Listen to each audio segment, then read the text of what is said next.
मैं अपना सामान पैक कर रहा हूँ। मेरे मम्मी पापा मेरे हॉस्टल के कमरे में थे। उनके चेहरे पर थोड़ी निराशा थी। निराशा इसलिए क्योंकि मैं ऑफलाइन क्लास शुरू होने के 15 दिन बाद ही हॉस्टल और अपना संस्थान छोड़ रहा था। कमरे में सन्नाटा था, लेकिन मेरे अंदर तूफान था जिसे मैं किसी से साझा नहीं कर सकता था। क्या हुआ? ये वह समय था जब कोविड की पहली लहर कम हो रही थी, इसलिए छात्रावास आखिरकार खुलने लगे थे।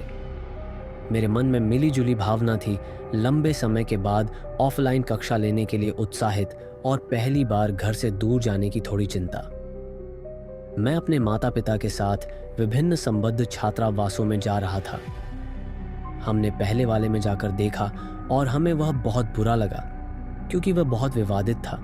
कमरे में एक भी खिड़की नहीं थी और वह भी साझा बाथरूम के साथ। इसलिए मैंने फ़ोन उठाया और माता पिता से अन्य विकल्प देखने के लिए कहा और हमें यह पसंद आया, लेकिन मुझे नहीं पता था कि यह जगह गहरी अंधेरी खाई जैसी होगी। एक ऐसी खाई जिसे देखने पर ऐसा लगता है कि वह आपको ही देख रही है। पहला दिन तो अपना सामान व्यवस्थित करने में चला गया, इसलिए सब सामान्य था, लेकिन रात कुछ और ही थी। मुझे मंजिल के सबसे अंत में एक कमरा मिला। रात में एकदम सन्नाटा मुझे बहरा कर रहा था। मेरा लैपटॉप मेरे बगल की टेबल पर चार्ज हो रहा था। कुछ समय के लिए लैपटॉप और फ़ोन ले जाने की अनुमति थी, ताकि छात्र अपने बैकलॉग को कवर कर सकें, क्योंकि अधिकांश के पास कुछ था। मेरा लैपटॉप स्लीप मोड में था। रात 1 बजे सन्नाटा तोड़ने के लिए उस पर एक ऑडियो बजना शुरू हुआ। इसने मुझे चौंका दिया। कुछ सेकंड के बाद मुझे लगा कि कोई लेक्चर बजना शुरू हो गया है, क्योंकि यह हमारे भौतिकी के शिक्षक की आवाज़ थी। मैंने अपने होश संभाले और अनुमान लगाया कि शायद मैंने साइट खुली छोड़ दी थी या कुछ और, जो बेतरतीब ढंग से चलने लगा। मैंने लैपटॉप बंद कर दिया और गहरी नींद में चला गया, लेकिन यह आखिरी नींद थी जो मैं अगले 15 से 20 दिनों में लेने वाला था। मैं 5:30 बजे उठ गया, क्योंकि हमारे छात्रावास व कई वार्डन के विपरीत एक प्यारी महिला थी।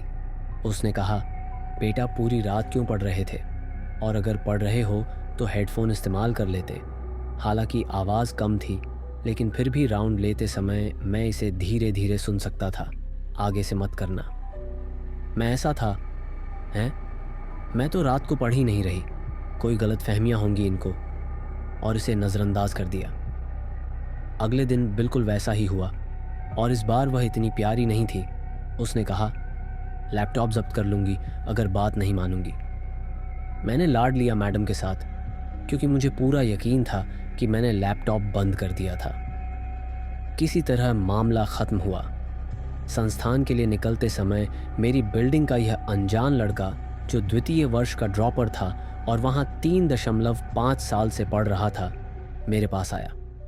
मैं उनसे पहली बार मिला था, लेकिन मैंने उन्हें व्यायाम सत्रों के दौरान देखा था। हम कुछ देर बात करते हैं और फिर वे कहते हैं, भाई तू तो बड़ा साहसी है, तुझे डर नहीं लगता? मैंने कहा, मतलब? उन्होंने कहा, क्या तुझे नहीं पता कि तेरे कमरे में क्या हो गया था? मैंने कहा, नहीं।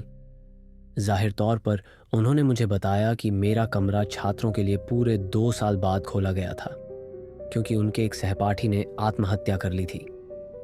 लेकिन सबसे डरावना हिस्सा अब भी आना बाकी था। उनकी आत्महत्या का मुख्य कारण अवसाद था, लेकिन उन्होंने उस दिन हार मान ली जब उन्हें हमारे भौतिकी के शिक्षक द्वारा 200 छात्रों की पूरी कक्षा के सामने अपमानित किया गया, क्योंकि उनका काम पूरा नहीं हुआ था। शिक्षक को जांचने की आदत थी और वे सवालों के जवाब नहीं दे सके। अब भाई मेरी जो गांड फटी कि भाई पिछली रात उसी भौतिकी के शिक्षक का तो लेक्चर रैंडमली चल गया था और वार्डन भी 2 दिन से शिकायत कर रही थी, लेकिन मैं वित्तीय मुद्दों के कारण कमरे से बाहर नहीं जा सका, और इसके अलावा वार्डन भी बदलने के लिए सहमत नहीं था। आने वाली रातें भयावह थीं। मैं सो नहीं सका। अलमारी से हर क्रिक, दीवारों पर और बिस्तर के नीचे से हर खटखटाहट की आवाज़ मेरे लिए दिल का दौरा पड़ने जैसा था। लेकिन तब सब टूट गया जब 5वीं रात 2 बजे यह इतना ज़ोर से था कि वार्डन दौड़ कर आया और मुझे फिर से डांटा। लेकिन मुझे इसका एक समाधान मिल गया। मैं एक आस्तिक हूँ, इसलिए मैंने सोचा कि अब से मैं सोते समय अपने फ़ोन पर हल्की प्रार्थनाएं चलाऊंगा जो मेरे अपने कमरे से बाहर नहीं जाएंगी। मानो या न मानो, मैंने ऐसा किया और अगले कुछ दिनों तक कुछ नहीं हुआ। लेकिन 14वीं रात को जब मैं सो रहा था, मुझे नहीं पता कि क्यों, लेकिन मैं जाग गया और मेरे डर से कोई प्रार्थना नहीं चल रही थी। मेरा सिर कंबल के अंदर था, लेकिन मेरी आंखें अब खुली हुई थीं। मुझे लगा कि शायद बैटरी ख़त्म हो गई होगी। ये सोच रहा था, अचानक मैंने कमरे के किनारे की दीवार से किसी चीज़ के टकराने की तेज़ आवाज़ सुनी। मैं कंबल से बाहर आया और चूंकि मैं रोशनी के साथ सो रहा था, मैंने तुरंत देखा कि मेरा फ़ोन कमरे के किनारे पर था और वह भी उस जगह से पूरी तरह दूर जहां इसे वास्तव में रखा गया था।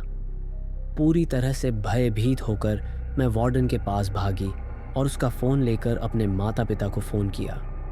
मैंने उनसे मुझे वापस ले जाने का आग्रह किया और मेरी आवाज़ में डर देखकर वे सुबह आने के लिए सहमत हो गए।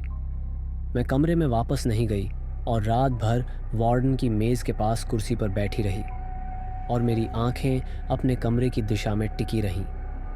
मैंने अपने माता पिता को यह कभी नहीं बताया और मैं कभी नहीं बताऊंगी। लेकिन तब गड़बड़ हो गई जब 5वीं रात 2 बजे मैंने बाहरी बाथरूम के दरवाजे पर सबसे तेज़ धमाका सुना, जो मेरे कमरे के बगल में था और केवल मैं ही वहां तक पहुंच सकता था। यह इतना ज़ोरदार था कि वार्डन दौड़ कर आया और मुझे फिर से डांटा, लेकिन मुझे इसका समाधान मिल गया। मैं आस्तिक हूँ, इसलिए मैंने सोचा कि अब से मैं सोते समय अपने फ़ोन पर हल्की प्रार्थनाएं चलाऊंगा जो मेरे अपने कमरे से बाहर नहीं जाएंगी। मानो या ना मानो, मैंने ऐसा किया और अगले कुछ दिनों तक कुछ नहीं हुआ। लेकिन 14वीं रात को जब मैं सो रहा था, मुझे नहीं पता कि क्यों, लेकिन मैं जाग गया और मेरे आश्चर्य से कोई प्रार्थना नहीं चल रही थी। मेरा सिर कंबल के अंदर था, लेकिन मेरी आंखें अब खुली हुई थीं। मुझे लगा कि शायद बैटरी ख़त्म हो गई होगी। मैं कंबल से बाहर आया और चूंकि मैं रोशनी के साथ सो रहा था, मैंने तुरंत देखा कि मेरा फ़ोन कमरे के किनारे पर था और वह भी उस जगह से पूरी तरह दूर जहां इसे वास्तव में रखा गया था।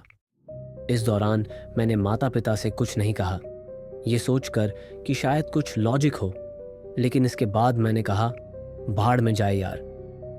पूरी तरह से भयभीत होकर मैं वार्डन के पास गया और अपने माता पिता को कॉल करने के लिए उसका फ़ोन लिया।